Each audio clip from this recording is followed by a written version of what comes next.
రతన్ టాటా మరణానంతరం Tata ట్రస్టుకు Noel Tata chairman గా నియమితులయ్యారు.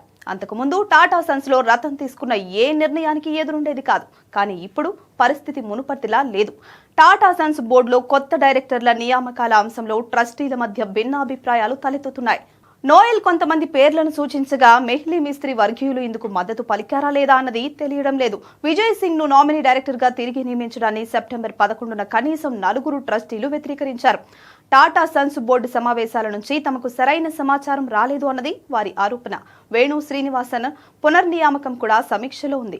జీవితకాల నియామకాలపై పునరాలోచించాలి అన్న చర్చలు జరుగుతున్నాయి. ట్రస్టీల భిన్నాభిప్రాయాల నేపథ్యంలో టాటా సన్స్ చైర్మన్ చంద్రశేఖరన్ ఇటీవల వారిని కలిసి వ్యూహాత్మక నిర్ణయాలపై చర్చించినట్లు సమాచారం. ఈ నెల 10న టాటా ట్రస్ట్ బోర్డు సమావేశం కానుంది. గ్రూప్లోని వివాదాస్పద అంశాలు ఇందులో కొలిక్కి రావచ్చు అని భావిస్తున్నారు. అందరినీ ఒక తాటిపై నోయల్ ఎలా తీసుకువస్తారు అన్నది ఆసక్తికరంగా మారింది.